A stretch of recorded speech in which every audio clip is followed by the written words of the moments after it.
Hello and welcome to the Tabletop Gaming Magazine podcast. I'm Chris Eggett, the editor of the magazine. And I'm Charlie Pettit, the online editor. And we're here today to talk to you about a few things, but firstly, a new issue of the magazine.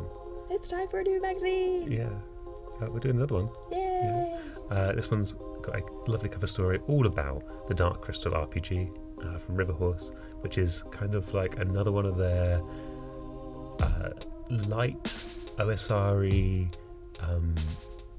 systems made for a particular world game, and it's brilliant. So you should go check that out. We've also got a feature on Vagrant Song, the new Weird Games game, which is a ghosty boss battler on a train with lots of like southern US like slang in it. So you get to find out what the word hate means, which I won't tell you here. You have to buy the magazine or Google it. One or the other, and then a ton of reviews, including for a couple we're talking about in just a moment. Yeah. And that Dark Crystal's given us a really cool front cover. Yes. We've done something kind of weird. Yeah, I quite like it. Yeah, it reminds me a bit of when we did the Carcassonne cover. I knew you were going to say that. Yeah, that's a good throwback. I like the themed ones. Yeah, I think we should do more of that, but not too much so that people lose their love of it. Just a little bit more. Yeah, just a little spice in there. Yeah. So that's our promise to you: more weird covers. So yeah, it's really cool. And so and if you're a fan of the Dark Crystal, which you might be, or maybe someone brings up the Dark Crystal and all you say is that scared me as a child, which has genuinely been the answer when I brought it up to other people. You should check out the RPG because it's really cool. They've done some really clever things, and you're gonna have a good time. Nice. Yeah. Cool. So, what we're going to talk about today, Charlie? A little bit of everything. We're going to talk about, there's 3 games we're going to talk about particularly. Yeah. Yes. And because we're being focused this time. We're not letting me derail conversation. We have a post-it note attached to a box of what we think is like train modelling kit stuff. Or maybe. I don't know, I've not looked in the box. I've just seen there is a box. Yes, it's a sort of semi-see-through box, so we're sort of guessing based on that. But the post-it note is pink with black writing. Yeah. And I'm short-sighted. And it's just far away enough that I can't properly read what's on it. Yeah, it's basically... So I'm like, I think we're doing this game next. Yeah. So we're going to cover today, the games we're going to cover are What Next? Yes. By the lovely Large Potato. Yeah, I was so excited. Descent, Legends of the Dark. Yeah. I'm going to have a chat about that. That's by Fantasy Flight Games. Yeah. And we're also going to talk about Paper Dungeons. Paper Dungeons. Which is a... Dungeon Scrawler. Dungeon Scrawler, that's it. Yes, I was going... It's got a good line. I was about to say Scrawl and Write. I remembered half of their joke. But, Dungeon Scrawler. That's Alley Cat. Yeah. And yeah, so shall we start with What Next? Because we both played this. We played this together. Yes. Played this in the office. Yeah. It's Big Potato. Yeah. It's James Vaughan, the main designer. Yes. Fabulous job. And he did most of the writing, which is, in my review, something I highlight over and over again. Yep. It's basically the main thing I say is the writing's really, really good. Yep. So do you want to explain what it is? Yeah, so I did a first look on this as to like earlier on what we were doing.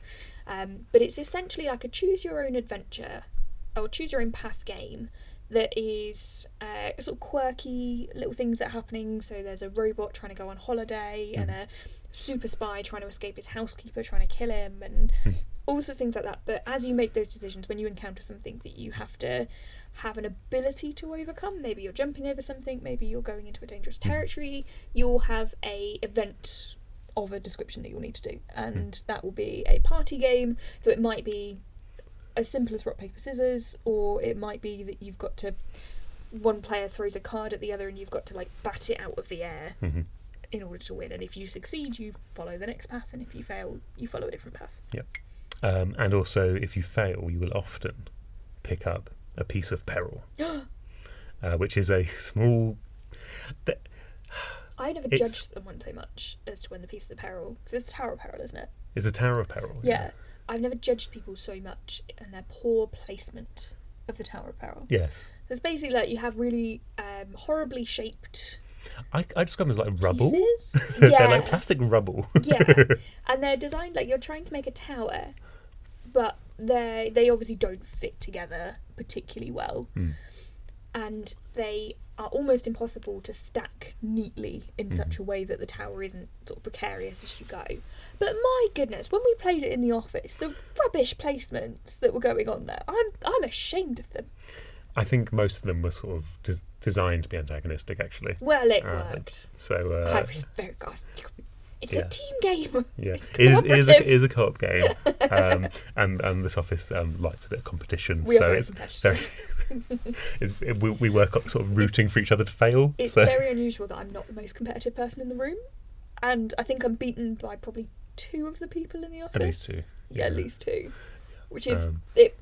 When we're playing cooperative games, we have to keep reminding ourselves partway through, like, oh no, we're working on the same team. That's it. Yeah. So in this, you will be doing these challenges, adding pieces of peril when you fail them. Usually, you'll be collecting some items that you can use and make choices about. Sometimes you will even do things like combine items to get another item and stuff like that. And there's the little puck one. One of the challenges is something called puck push. Puck push. Where you have a pizza slice. It's the easiest way to explain it is pizza slice. Which is in itself presented in a what's the lollipop that's got 3 colours on it? Oh no! I'm saying Fab Lolly. It's not Fab Lolly. It's not Fab, is it? Rocket Lolly. Like a rocket lolly. Yeah. Of sections, zones on it, and you've got to flick the puck into a specific zone. Exactly. That's it. And then if you do, you manage it. If not, otherwise. But you get 3 attempts before you start it. And guaranteed, one will go too far, one will go too short, one will go just right, and then you'll go to do it. And that one is the risk, because it's like, which of those 3, you've managed all of them, which one is going to succeed? Yeah. And I just want to point out in my video, I managed to succeed. That's right. I failed in the actual game when we played it, but when I unboxed it for a video, I managed to do it. Yeah. So, and there's a couple of other mini games in there as well. There's tons.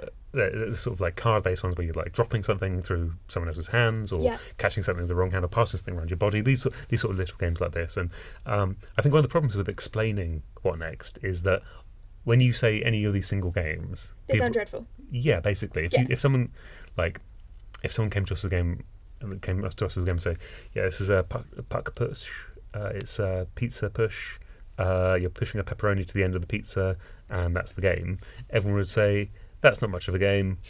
What are you on about? No, thank you. No, thank you. Have a great day. The thing is, it's such a sum of its parts. Yeah. Because everything gels together. The writing really, again, I'm going to just say it so many times. The writing's really, really good. It's really funny. Quirky. And because one of the central mechanics is basically every 4 turns, there's a little dial that you use to keep track of whether it's, for example, night or day, or whether you've run out of battery if you're a robot, that sort of thing. And the 4th turn, you're going to flip the entire deck over the other way up, and it's sort of like nighttime mode, which means scary stuff can happen. And if you are the 3 or 5-year-old that I played this with, we actually, I got the game out because they wanted to play it. They were like, "What's this?" I was like, "Oh, it's a game. You could probably play it." What I thought we were going to do is we're going to play with their parents, and the parents going to do all the decision making and all that sort of stuff, and the kids would just do the activities. Basically, that's what I thought was going to happen. Not what happened at all. The kids were so into the story; they absolutely loved it. But this is a spoiler. Sorry, everyone. But in Drums of Koala Cove, which is the first entry level adventure, which is the one we did with them, there's a bit that involves a parrot. And in the daytime, the parrot might be a helpful guide or leading you astray. I'm not telling you which. But at night time, he might fly towards you as a scary parrot. And the picture of the scary parrot left one of the children a little bit scared, especially because it was also nighttime outside. Oh no! I was worried about the fact that, and then later, because they'd got the mechanic, because they knew like every time this thing turned to night, we're going to flip the deck, and it could be scarier. And he was like, "I don't want the parrot to come back. No more parrot." And we're like, "Okay, don't worry, we won't do that. It's fine. There won't be another parrot." And I'm like, checking the cards first. It's like, I love just like a terrifying parrot when it's not even a scary part. It's not. I mean, it's the pictures of a scary parrot coming towards you, like flapping at you, and I guess that is scary enough. But I think the thing is, ultimately, it was because he was so involved in the game. Yeah. And You that's follow why, the story and you feel it. and that's why he felt it so strongly. So do follow the 10+ guide. I was just going to say, we will just mention that the age rating is above this. Yeah. However, with discretion. But as I say, I thought they were just going to play the mini games. Yeah. I thought they were going to be our mini game players, and then we'd just like not worry about the Tower of Peril too much and that sort of thing. But no, they were the ones like playing. They were like making the choices, discussing it with each other, that sort of thing. This was the thing though, is like the reach that it offers, because it's a party game, and that was my biggest worry when they announced it and they told us about it. And you did an interview originally before we got our hands on it. Yeah. I was worried it wouldn't feel Big Potato, but it does. It does, yeah. It feels really fun and quirky, but the difference being is like it has so much scope now. They've laid a foundation of something that's really cool. I love this idea. I think this is great. But now it's like, you could do a kids version. Yeah. You could do an expert version. Yeah. You could do like just more of the same. And I'd quite happily like buy them all.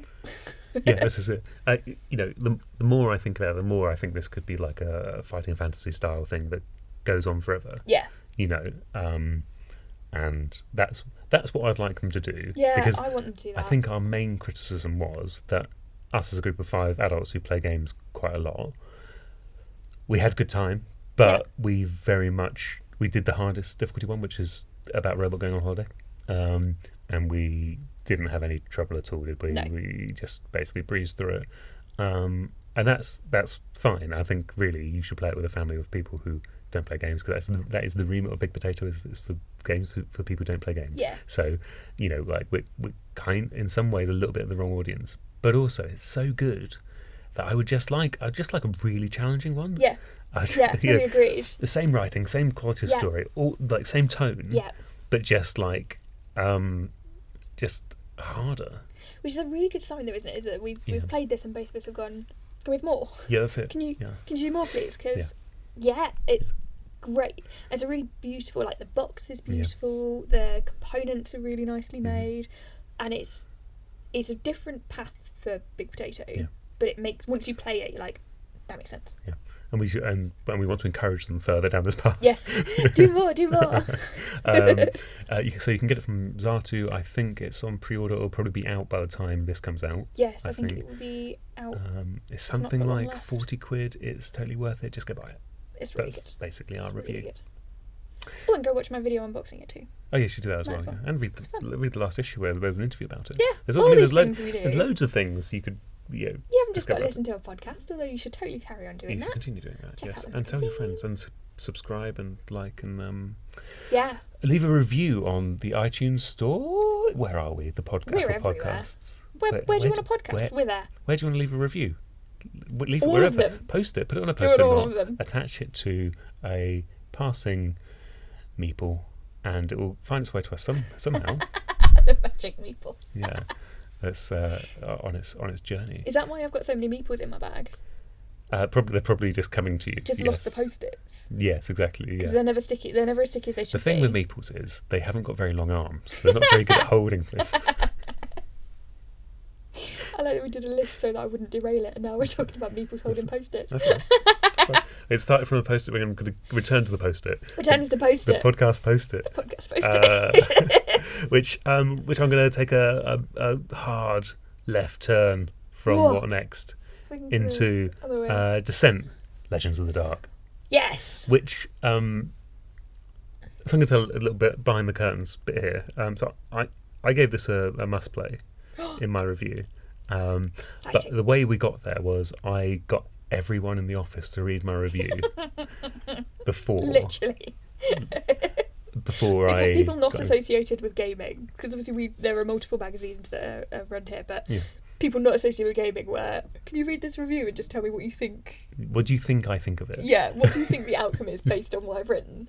Because it's and I'll come to why this is in a minute, but the thing is, I had such a good time. I enjoyed it so much. Everything was presented really well. It looks great. It does loads of clever things.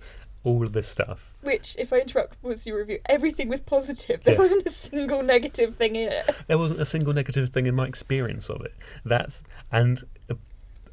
and I'll come to why that is. Why I had this problem in a moment. But first, I'm going to explain what. But first, an advert. But first, I'm going to explain. After this message from our sponsors. No, Fantasy Flight do not sponsor us, but they could, I suppose, if they really wanted to sponsor the podcast. Why not? I don't know. Why not? So Descent Legends of the Dark is a new version of Descent. It is like a prequel, so it's sort of set in a slightly more teenagey, angsty world, which is good and fun. It is entirely app-enabled. It is made by the two designers who made things like Lord of the Rings, Journeys in Middle-earth, and Mansions of Madness, I believe. Nice. So, like, good app-enabled games. That's the tick box that legitimise it for me, is Mansions of Madness. Yeah. And the reason I'm leading with this app-enabled thing, rather than saying, it's a dungeon crawler, is because basically you start the game and it feels like you're playing a video game. Because you start the app on ideally your tablet, I'd say, have it on the end of your table with your buddies, and you start playing the game and it says, hey, put these tiles here and these underlays here, and put your miniatures on there. Tell us which ones you're taking on your journey, and you follow the initial story, and then you start moving. You start taking your turns as you normally would, and then you might hit a site token. And you hit the site token and you go to the app and you drag your character portrait to that site token, and it says lay these other bits of scenery out, because the game comes with this huge amount of 3D scenery, by which we mean bits of cardboard you slot together to make like really quite nice like chests. Some of them are really nice. There's some like clever stuff they've done with like a book on a pedestal. It's great, honestly. And so the way you interact with the game is very much you take your board game turns as you normally would, but the app leads you through everything else, and what it does is it perfectly removes stuff like how much damage do you do to the enemy, and then how much health do they have left, what do you find from this shelf that you're searching, what do you have in your inventory, you've upgraded a weapon in a minor sort of +1 kind of way, or a status effect kind of way. How are you you don't need to get a separate card for that, or like stick something onto your card, or put some tokens on your card and remember that next time you play. It takes care of all of the admin nonsense that you hate. Status effects and stuff like that, the only tokens you have for that are things that go on your cards. I compare it to Bloodborne, the board game, which everyone knows I love, because it has a similar flip the card feature. So like one of your actions can be to like flip one of your cards to the other side, like a weapon or your like character card, and that gives you slightly different skills and stuff like that. It means you can sort of chain things together in a way that's like really satisfying. Nice. If you do it right. And the game, what the game leaves you with, what the app leaves you with, is things like rolling some nice dice, moving your minis about, exploring the terrain. And what that means is you don't have this thing of sometimes you play a dungeon crawler or something like that, and you end up with tokens all over your playboard and things like that. You have status effects attached to people. You have there's meant to be a gas cloud here because of some attack or something like that. There's all these different things. There might be a trap there. Have we checked that? I can't remember if we checked that. All this sort of stuff. And there's like a stats layer on top that you have to litter your board with of junk. Yeah. Right? It's basically junk. But it's like necessary mechanics for the game in some way. You have to do that to play the game, and this takes that all away. So what you actually have in front of you is a diorama of your actual game, the stuff you're thinking about, which is tactical positioning, who you're going to hit with what, where you're going to go, and all this sort of thing. It also does things like there's rounds where things are timed because, for example, I guess minor spoiler, sometimes a building burns down and you're in it, but then they might, for example, it might burn down in a way where the floor starts shrinking because it's burnt away and stuff like that. So then it says replace this tile with this tile, and if you're in the wrong place, you've you've fallen, stuff like that. And it's really good fun. And it also takes the timer away, because usually in a game it would say when you get to turn 8 you die or whatever, and there's none of that. So it takes all of that away and leaves you with a pure experience of just dungeon crawling fun, wrapped up in something like I'm going to call it like woke Diablo 2. So if anyone who's played the dungeon crawling PC game Diablo 2, which is an absolute masterpiece, everyone should play that. It's got something of that about it, but it's got very good modern themes that aren't actually overwrought. They're not. It touches on even just very gently touches on things like disability, identity, stuff like that, but not in a way where it has to be central to your motive for playing the game. And it's just really well. Again, another game that's really well written. Who knew? Who knew that one of the biggest, most impressive studios of all time would do that? So, the question then is, Chris, why did I question it? Why did you question it? Why did I question myself? Because you've still not given me a negative to it. No, exactly. Because there really isn't one. Really, the negative to it is the fact that you're using a screen. And there was something in me that just said, can I let this be a must-play with this much app? Thing is, though, is I remember playing Mansions of Madness for the first time and it blew my mind. Yeah. I was like, this is one of the best games I've ever played. I've still only played it once. Heads up if anyone wants to play. But still only played it once. But I get what you mean. I get the sort of... It feels weird board game-wise to be so dependent on a screen. And is it... There's a sort of blended area, isn't there now? More and more games are having this sort of blended middle ground. But I loved Mansions of Madness. Yeah. And it kept the pace going so beautifully, and it kept the surprises so much better. You couldn't accidentally ruin something. Every twist was there for you. The pure fog of war aspect, sorry. You can't see right now, but Chris has got his hands over his head being oh my God! I'm waving my arms. My appendages are flailing. We are. I'm just the fog of war aspect, where you can walk up to a door, and then you don't know what's behind that door until you open it, because that's how it works when you're really in a dungeon and delving. Probably, I imagine. I've never delved a dungeon in my own life, but you would open the door, and then the game says, "Oh, stairs down," and then also this stuff, and then put a bookcase in, and this sort of stuff, and you do that, and you're just like, okay, and then you don't have to look at the app again for that until you want to do something in that room, because you can actually play the game normally. Yeah. The only thing is, and the one that sort of feeling of, should an app get this much love from us? That sort of resistance, not just because of, I'm like a curmudgeonly old man or whatever, but because there's a bit of me that says, because one of the things is it's a ghost town, the map, as in you don't see where your miniatures are, you see where to place, you see where to start your miniatures, and then it says place bad guy miniature here, bad guy miniature here. You put them down, then they disappear on that map in the app, because I suspect if you left them in, which I'm sure they could have done, you could just play the video game called Descent: Legends of the Dark, and that's the thing that was kind of put me on the cusp of maybe not making it a full-throated must-play, but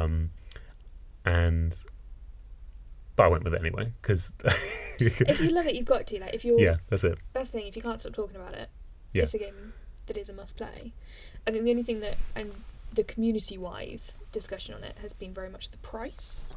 Yeah, huge. Because it's more expensive than Frosthaven. Yes. Well, yes. Is it how much is Frosthaven? I swear I've only pledged So this is the thing you're talking about Kickstarter, and this is the I liked that this was your response. I was looking at the Dungeon Degenerates. I have pledged for that, by the way. Which pledge? Just some of the new stuff and some of the minis. Oh, I thought you were going to go all in for but I was 800 quid. There's whatever it was. There's a 700 quid level, which is basically everything. and because all I've got is the wonderful box of the base game. But and Dungeons & Degenerates is maybe one of my favourite adventure-y, dungeon crawly games out there. But I can't sit here and say, oh, someone's gone to market with something that you can buy next week with a price of £175 on it, RRP, but actually when you get to your shop, your local store, which you can then support by buying something from, which we always bang on about, and then I can't say that it's okay to back a Kickstarter for 150 quid and not go to a shop and spend 150 quid, because the benefits of doing it at a shop and supporting your local game store in this way are huge. And also, it's an RRP. It's not the final price, Yeah, and I remember seeing the price and sort of squawking about it in the morning because I thought it was ridiculous. But the logic of, if I'd seen that on Kickstarter, would I have squawked as much? And I was like, actually, I wouldn't. So why then, when I can pop into my local store, have a chat with the owner, have a lovely let's play, I'm really excited about this sort of chat, and they get my money, why would I begrudge that? Yeah, and also, sorry, how long? Sorry, you've paid some money for Frosthaven, but have you enjoyed the game yet? No, exactly, because it's not out yet. That's fine. That's fine. That's how Kickstarter works. We're not judging anyone for that. But when you pay money for this game, it will be in your hands. Just think of like a tiny portion of it being like the express lane fee. You've paid for express shipping. Yeah. Also, they're maybe some of the best miniatures I've ever seen. They're so detailed. It's incredible. I can't believe what they've done. They're so good. Did you check the box in terms of the curiosity that I had with Bob? Does the box fit in a calyx? I don't have a calyx. Ah, damn it. So I have to bring it back in and we have to use the official calyx. Scientific calyx machine. Because it's a really interesting box, isn't it? Like, yeah, do you want to describe it? Go on. Yeah, so I did an unboxing on it without knowing anything about Descent. I've read the book from Aconite Books, but I haven't played the original, don't know too much about it. So I had a look through with sort of like fresh eyes, like, this looks really cool, this is awesome. The box is huge. The box looks like it is a full Kallax unit, if not potentially bigger. I say unit, sorry, like the square that it goes into. And you lift the top off, beautiful artwork all the way around, very, very lovely, lots of miniatures, lots of terrain, fine. And then you lift that bit out, and it is an empty box. Half of the box is completely empty. And it's a little bit, initially, before I understand why, it's a little bit baffling. Because I'm like, this is a huge box and half is empty, if not slightly more, and there's just lots of inserts, and I don't understand why this is an empty box. I'm doing an unboxing and it's an empty box. Yeah. But am I right in thinking it's once you've assembled your terrain, you have a place where it actually stays rather than having to fold it down every single time, which means you can then pull it out and play whenever you want to. That's literally it. And it works. It's hilarious. I looked at it and I was like, that's not all going to fit in there. And the answer is, yeah, it does. Yeah. And it's fine. And it's like it's a really smart storage solution for... We've all put together a cardboard tree from a game, and then a cardboard tree that shall remain nameless, but there is only one that we are referring to. I wasn't even thinking of that one, but yes, there is. Which one were you thinking of? No, I was just thinking generally. I've just done a few in my time, done a few trees in my time. None of them being the other tree. None of them being the other tree. I think Serengeti's got like a pride rock. We'll come back to that. That's very cool. But you put together some terrain, and then you've tried to put it back in the box. Maybe you laid it down sideways or something like that. Maybe you've like put things out, and then you put the lid on, and it's like, this doesn't fit. This does not fit in the box. Die of the Dead. I love it. Yeah. It is beautiful. Yeah. But I cannot work out how to get it. They tell me if I take this bit off, then it will fit in the box perfectly, and I took it off, and it does not fit in the box, and I don't know what I'm doing wrong. But I don't want to disassemble it because it took ages to put together. Yeah, no, of course not. And so just this thing where, Fantasy Flight said, here's all this 3D terrain that you put together, you never have to take this apart again. Yeah. Is good. Yeah. It's just good. It's the initial response is always a bit like, huh? Yeah. But it makes a lot more sense, and it also means that your pick up and tear down time is so much less that you're more likely to jump back in. And the way you play the game is because you're building the world as you go through it. You kind of just have it around. You don't have to have it on the table. You could just have it all in the box, but you just have it around, and the table space. I mean, some of the dungeons do get big. I will say, like we literally were saying, like, do we want to explore that direction? Because like we're gonna have to move everything. So you kind of need a square table. So if you're playing like a normal dining room table, you might not have enough room for width, if you know what I mean. But yeah, so you sort of put things together in that way. So that tear down, tear up time, whatever, put up time, like set up is a flowing thing, and then the tear down time is just chuck it in the box. Yeah. Done. Lovely. Now, it takes longer to put the minis away. Yeah. So yeah, that's Descent.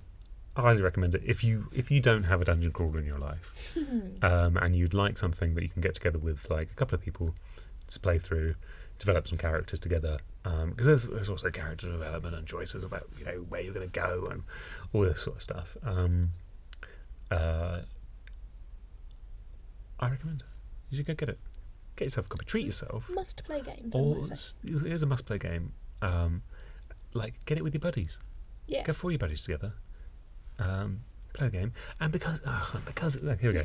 Because it's app enabled, you can start different campaigns with different people. So I could play a campaign with you, just start a new campaign on my phone, whatever. We could play that in the office. Yeah, doesn't affect the campaign I'm playing with my brother at all, because that's all stored in that campaign file for his app. So, or even in my app, but a different campaign file. So just all the benefits of digital gaming with. But for us tabletoppers. But for tabletop people. So there we go. That is the end of my dungeon segment. Moving on to Charlie's dungeon segment. My dungeon segment. I didn't even realise that we had managed to pick 2 dungeon-based games. No, so Paper Dungeons. Yes. Alley Cat Games. Yep. Never too sure how to. So I like a roll and write. I find them quite useful. However, I'm getting more into like roll and writes that actually have more stuff about them than simply 1 or 2 mechanics, which is where I kind of sat quite happily. And this one fits into that. There's a lot more to think about than just like a base level game. This is a proper tabletopper game. Oh my god, it's so much fun. I just really, really enjoyed it. There's just a lot of little like delightful bits about it. Now at the end of the day, it's a roll and write, so you know what to expect. You're going to be doing certain things. So in this case, you're rolling your dice. You'll then pick what you do from those dice. You have a team of 4 adventurers that are going into the dungeon, and you're going to try and fight the monsters that are there. There are 3 over 3 rounds specifically, with random ones in between, for glory points, because of course you're after glory. And it's so it's 2 things. It's so simple because you're doing what you expect. You know that you're going to be trying to pick up weaponry. You know you're going to be trying to level up your characters. All these things make sense in an RPG dungeon format. They are what you expect from the game to do.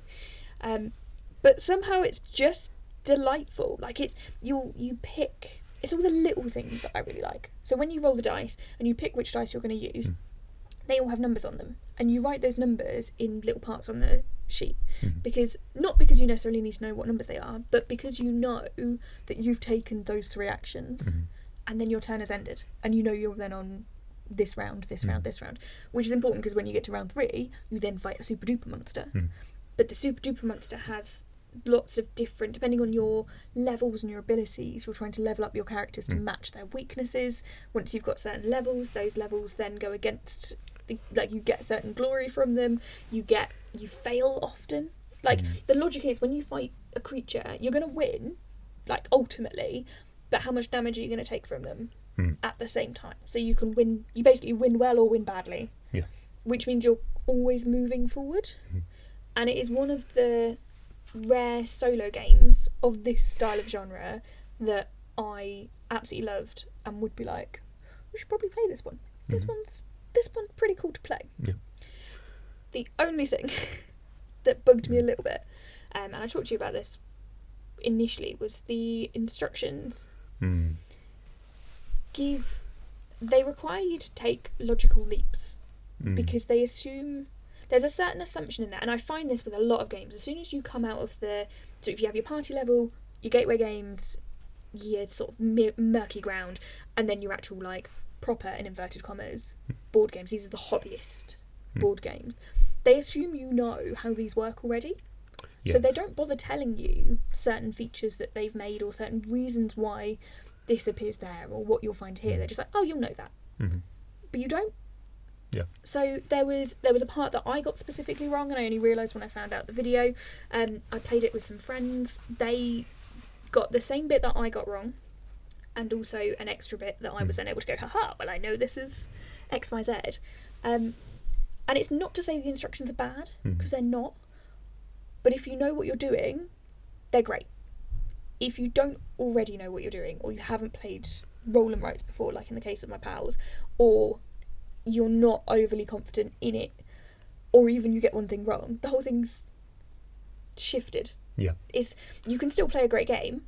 I was winning delightfully when I played with what I thought was right, until I then found out actually it's much harder than I thought it was, which was a positive. But I was playing a different game to what was intended. Yeah. Which is frustrating, but fine. Like, it didn't affect my enjoyment of the game. I still said yes, you should play it, and I would still recommend it. But it's a frustrating side on rule books. I feel this is it's like a roll and write problem, because I think they're seen as like entry level in the hobby community. So there is this sort of sense of like, yeah, you'll get it, it's fine. Like, just tick the boxes, it's cool. Yeah. But I find a lot of roll and write instructions, because basically you're presented with a basically it's like someone's done you a spreadsheet and it's got all the VLOOKUP tables set up in it. I love, like, it never takes long for when we talk about roll and writes. I know, I'm sorry. It's like an Excel spreadsheet. To be fair, this was the first one where I understood fully what you meant. That's, which is like, I like lots of roll and writes, but It's taken a while. I found my sort of the kind I like, but I think there is this in sort of the traditional, what I think of as traditional roll and writes, the kind of stuff I first tried out really. They are very like, oh, you've played this kind of game before, yes, or you've played like Yahtzee or something like that, and so you already know like the verbs you've got to play with. Yeah. And that's not necessarily true. No, and there's no harm in spelling it out, obviously. No, not at all. No. Like, I appreciate maybe you have to add an extra page into it. Yeah. But I'd rather have that and know that, because this is a really good game, and I could teach it to people that don't play board games, but I couldn't hand it to them as is and say, off you go. Yeah. I could teach it really nicely, but I would not trust saying, you're away. Especially for a group of people who don't play board games already, or don't have a clear intention of wanting to learn. Yes. Like, that's the nice thing with teaching games, is always that you can teach it to people who would never touch that. So using someone an experience they never actually would have sought out themselves, but they in the end enjoyed a great deal. Yeah.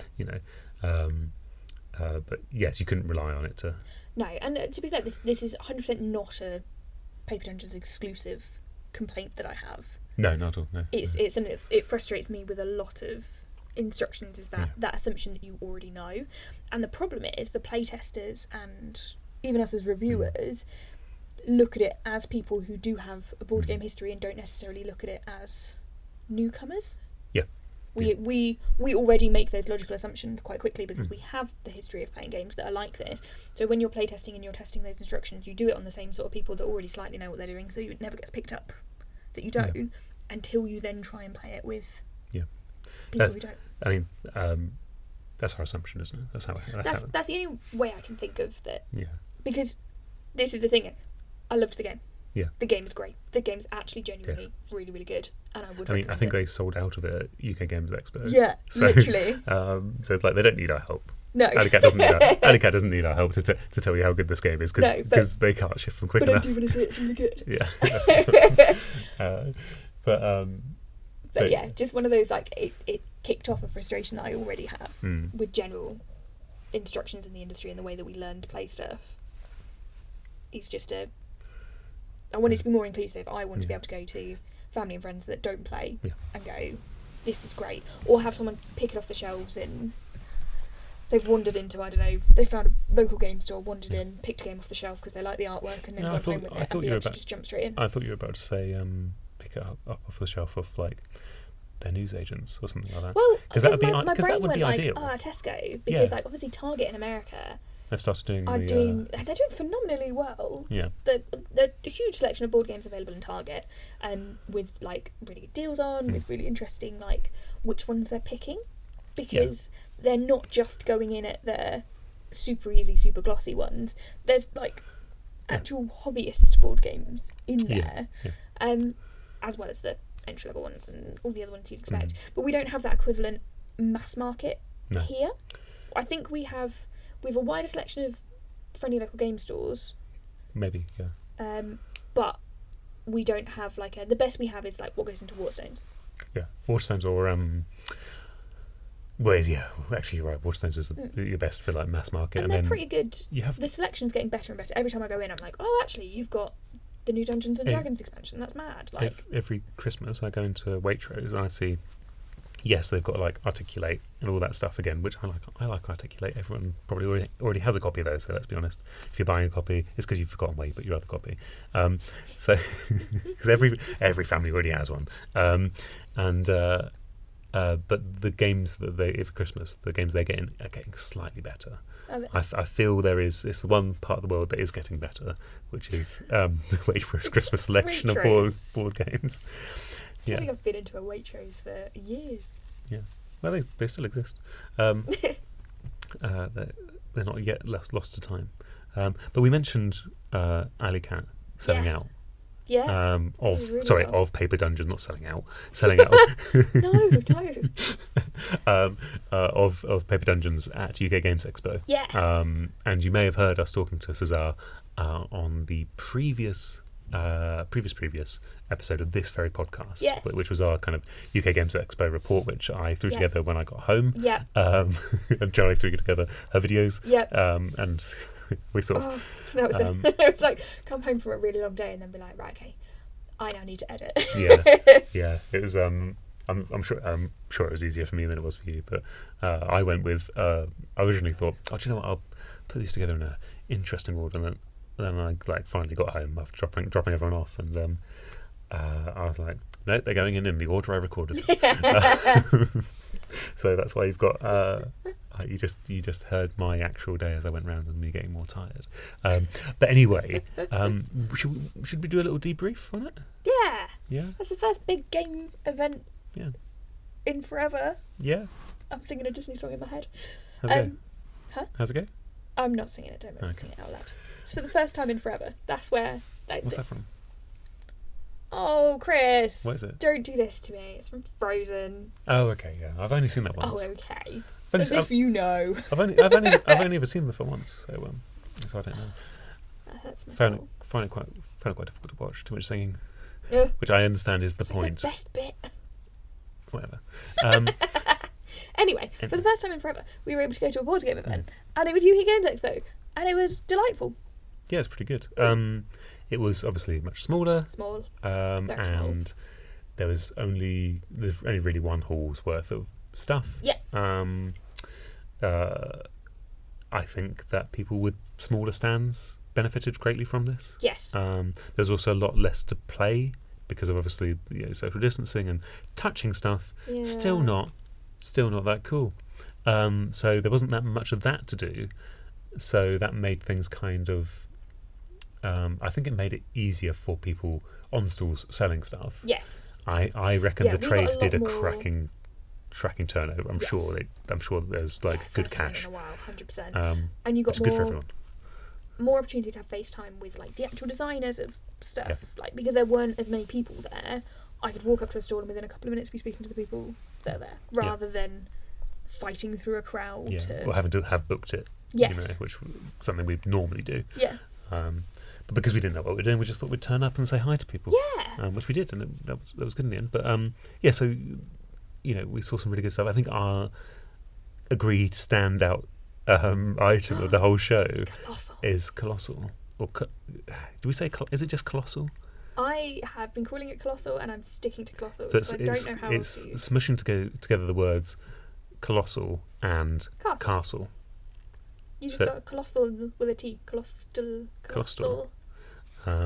It is it's kind of, I don't know if it's based on the Wretched and Alone system, but I think it's very similar to that in the sense that it uses a deck of cards that tells you about the world that you draw from there, and then that lets you journal in a solo RPG kind of way about your life in this castle world. This is the thing, right? So you're in a castle that is impossibly huge. It is so ridiculously huge that each room is basically a world within itself. And because it's so huge, people have forgotten necessarily what's in there or why it's in there or what it does or what its purpose is. So you have adventurers that have been trying to reach the edges of it but don't know, like, haven't made it back or haven't been able to or the like. And you sort of get this really impressive setting. You select your character, get this impressive setting, and then it's just a journal of your adventures. But I don't think you or I were expecting to be quite so drawn into it. No. And, like, because we know of things ahead of time a lot of the time, so we weren't expecting any surprises at UK Games Expo. Especially like this year, right? Yes. You know, like I think everyone went with just like good faith in the industry, and just like we're here to have fun. You know, and obviously if you're going there as a customer, there are games that you just couldn't have got hold of until that day, pretty much, and that's great. But for us, obviously, we've reviewed them last issue or the issue before. So for us, there was not that much new stuff. But this was very much like, oh, where have you been? Yeah, but I loved where have you been all my life? Because we separated, didn't we? So I went to sort of film and TikTok, and you spoke to people through podcasts. So we sort of split up and then came back together at lunch. And we're like, right, who have we spoken to? What have we done? And both you and I think even when we spoke to RJP, Colossal was like up there as the one that we're all like, oh, it's really good. It looks really good. And it does look really good. I've not had a go yet. We got a copy in, and then it just disappeared from my desk.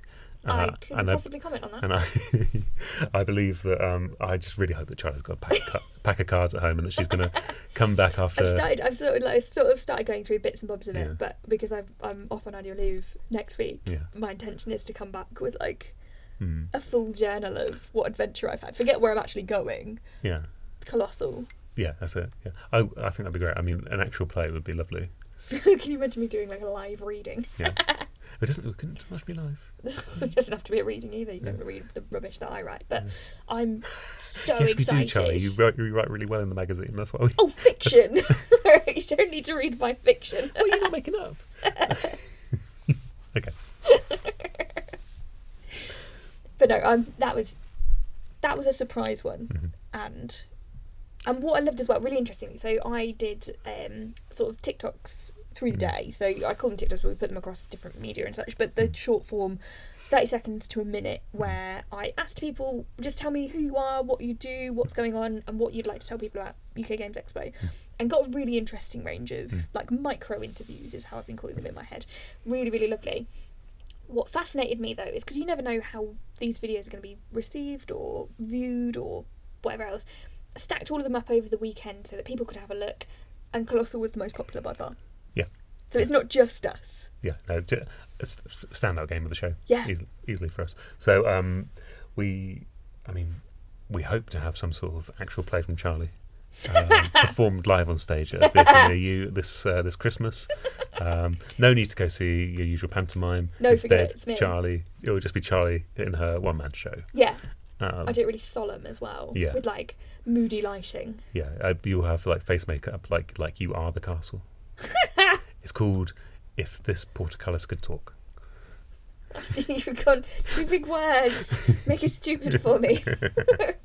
I don't know. I can't think of any castle I've got bits. Time. It's not till Christmas. If these turrets could talk.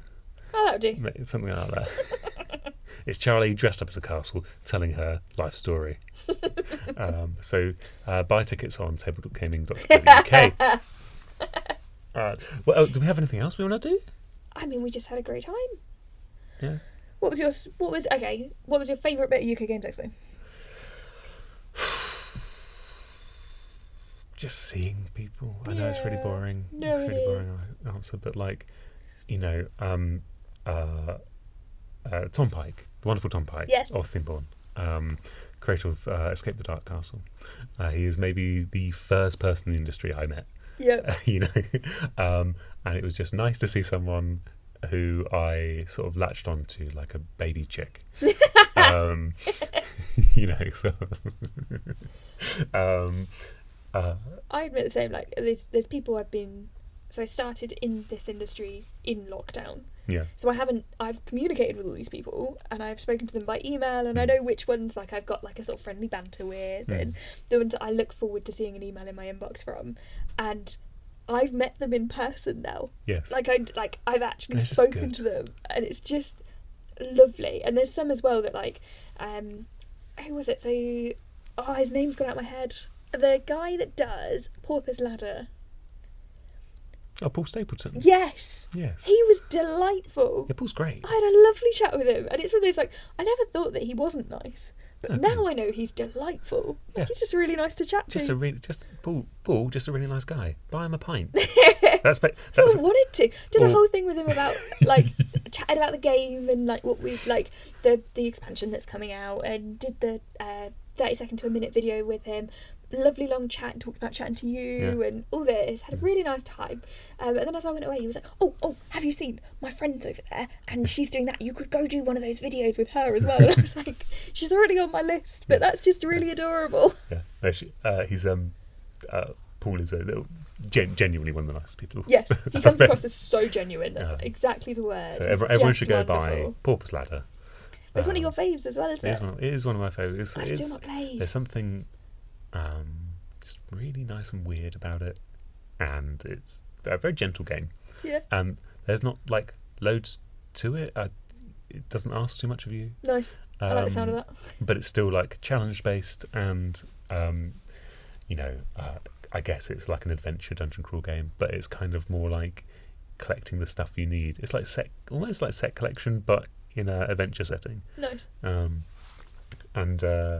yeah, so I highly recommend it. I'm looking forward to the expansion, which is one of those nice expansions where you just replace decks rather than have to smush them together. So you replace some of your like regional decks because the world's broken up into regions, Right. and you just replace them with the new decks from the expansion. So you retain the original game basically by switching those things out. And I just think that's good. Yeah. I just think that's just a nice way to do it. Nice. Yeah, which is like the I'm gonna say the problem. I'm doing the bunny quotes there with like the Wingspan expansions, because you open the box and you're like, but what if I don't like these new birds?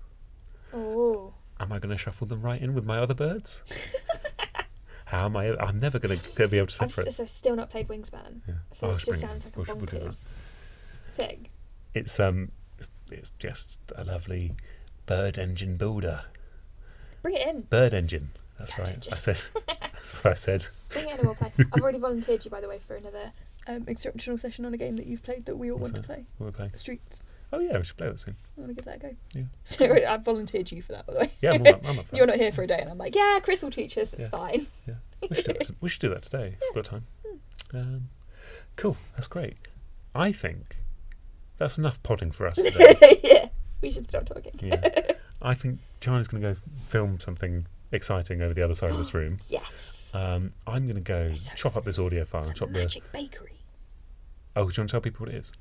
Oh, I totally can. Like, Go on it's been announced. Yeah, of course I'm it is. allowed to. It's just, Yeah. it's. Oh, But the this fact video you're, won't the come fact out you're doing immediately. something you're. Well, this will come out next week sometime. Well, So, if you remember Kim Joy from Bake Off, Yeah. which is a British institution, you have to know Bake Off. Yeah. She's put an name to a game from Skybound, and it is called The Magic Bakery. It's a card game, and it's very cool looking. Yeah. But they've sent us like a press box. The main thing Charlie's really excited about is that she gets an apron in the press You box. get an apron. It's really cool. So And there's a pin and there's stickers. if I'm so you're easily like amused. if you're into your game reviewers wearing aprons, this is going to be the video for you. Do you know in there's a recipe for raspberry pavlova penguins, Oh, which is is there? one of the cards from the game.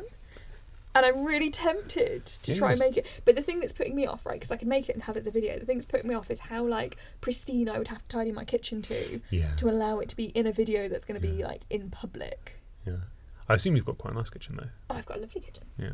So I think it's doable. Yeah, but tidying. Yeah, okay. And then as soon as I film it, I'll be like, oh, I don't like that spot. Or, let me just move that out of the background. Let me just, because then it's at home and it's weird. Yeah. But the flip side of that is raspberry pavlova penguins, which A, I'll get to eat, and B, is on brand. Or you could even bring in. Oh, I don't know about that. Okay. I don't know that they'll last. No. 5 minutes. Well, there we are. Well, it's nice. It's been nice having Charlie as part of the tabletop gaming team, but I think it's time. Now she won't share her raspberry pavlova penguins that she's not even made and might even not do. Yeah. Not so sure. Not so sure. Exactly. Yeah, she's been voted off. Charlie's not been voted off. No. But we're voting you, the listener, off this podcast right now. Yes. So come and find us on all of our social channels. Yes. Such as, especially YouTube, actually.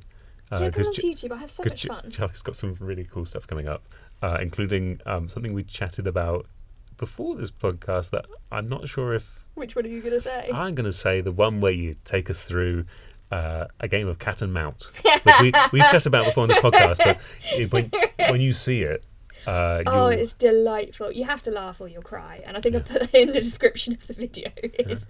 You have to laugh or you'll cry. It's going to be so much fun. It's based so look out for a video that's called something like, "Is this the worst fake you've ever seen?" Yeah, and it's exactly that. So keep your eye out for that. Our music is by Body in the Thames. It's called Cloud Meeting, and you can get that on Bandcamp at bodyinthethames.bandcamp.com. I sometimes forget to say that. Sorry about that. But you should go get it because it's a nice song. Nice. And then that's it. And we're going to say goodbye. And you're about to go on holiday. Yeah. So have a nice time. Thanks. And we'll see you when you come back from your safari. Yeah. You won't know any difference. I've got all the videos ready. Yes. You won't even know I'm not here. No. It'll just be quieter in the office. Yeah. And your podcast will be shorter. Yes, that's true. And with that, we'll say goodbye. Bye. Great stuff. Thank you.